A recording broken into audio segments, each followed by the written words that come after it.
So there's an example. What now remains to be done is this is the critical step. We have to find the exponential parts, and this is not so easy. So that's like before, we had to find the degree or the denominator. Now it's getting interesting. We have to find the possible exponential parts for the hyperexponential solutions of a given differential equation. And at this point, I have to cheat a bit. So until now, everything was self-contained, I hope. But now I have to tell you something which I have to ask you to believe me. The first fact, so there are two facts. The first fact is there is a way to compute local solutions of a given differential equation.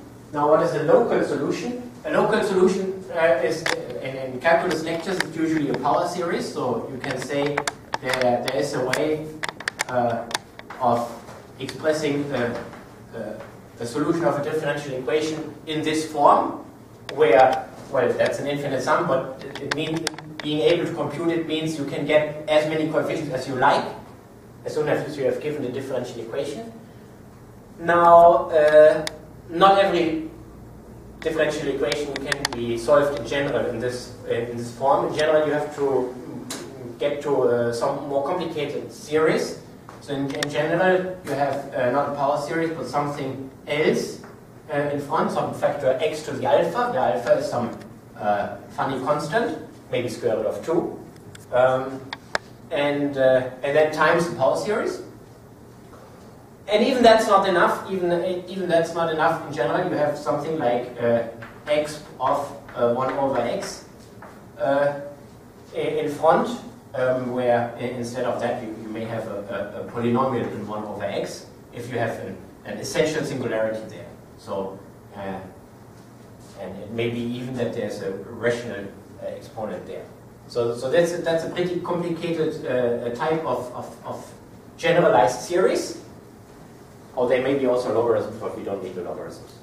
So here's that what I described here. So you say you can always find a series solution. So these are the series. This is the series part multiplied by some funny power of x minus psi if it's not at 0 times an exponential of a polynomial divided by x minus xi to the d, and p is a polynomial of degree less than d.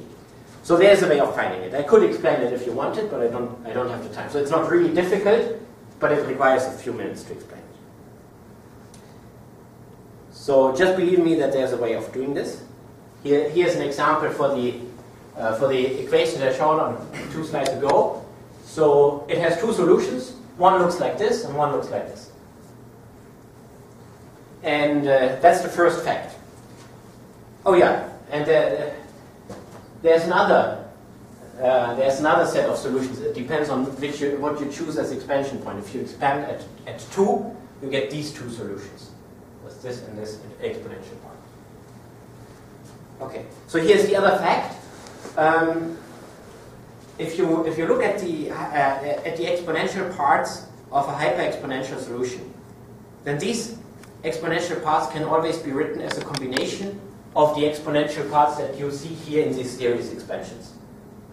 I show you an example what that means. So here we have, for the ODE or example, we have 4 candidates. This, and this. And it's obtained by taking the 2 exponential parts that we got from expanding at 1. These are those 2.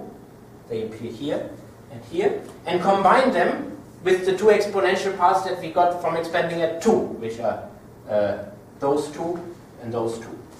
And then all combinations give you, so here, this is the expanding at 1 has this candidate and this candidate. And expanding at 2 has this candidate and this candidate.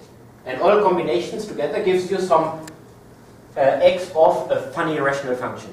And all these, well, are way too many, but it can be shown that they include the true ones, the exponential parts that we are after. So what we do in the algorithm is we compute the series solution by an algorithm that I didn't explain, but I claimed it's easy to do.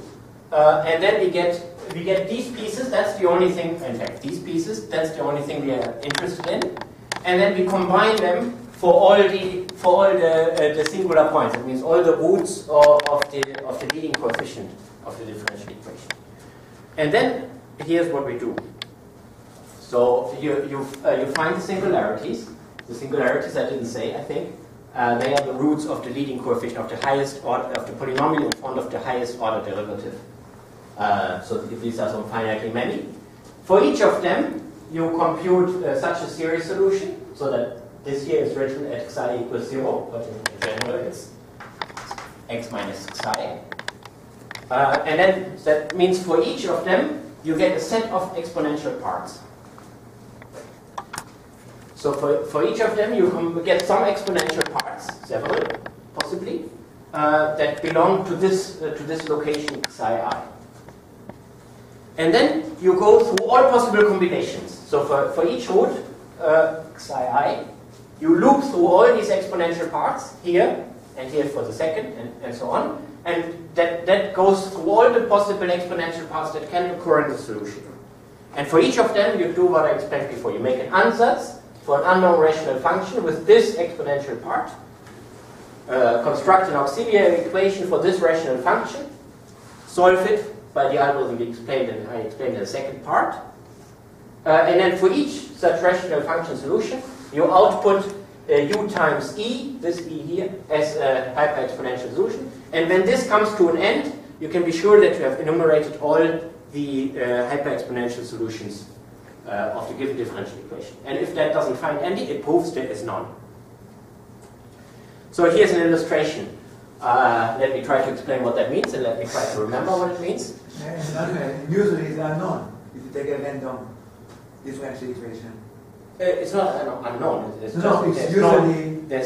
there's no solution. Right. So it's probability 99.999% there are no solutions. So all this example that's artificial. You start with a solution, you cook up, and you have a paper and a talk. So it's a big waste of time. Yeah, right. So you're still offended. No, I'm offending. So here look at this picture. So that's supposed to illustrate the combination problem. We have to go through all exponential parts, all local exponential parts. This is a row. So for each singular part, so the rows are the singularities of the equation. In this case, there are 4. And for each singularities, we have a number of exponential parts. This one has 3 different ones. This one has 4, and so on. And what this algorithm from the previous slide does is it goes through them all. So it goes through all the combinations.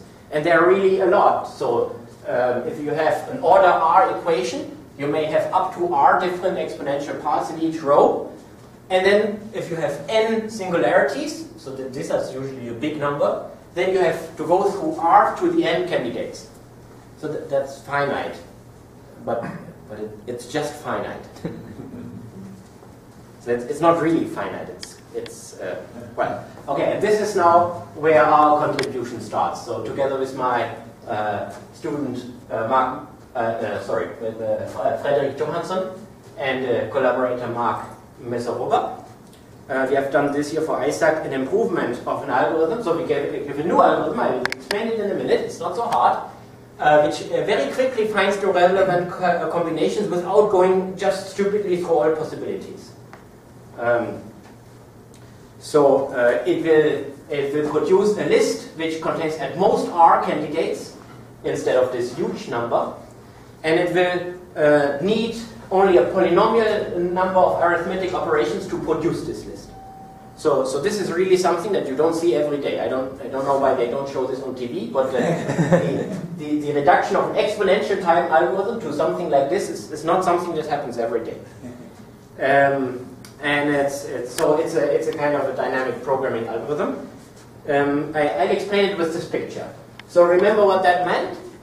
We have here, I said, for each singularity, the local exponential parts are represented by these bullets, by these dots.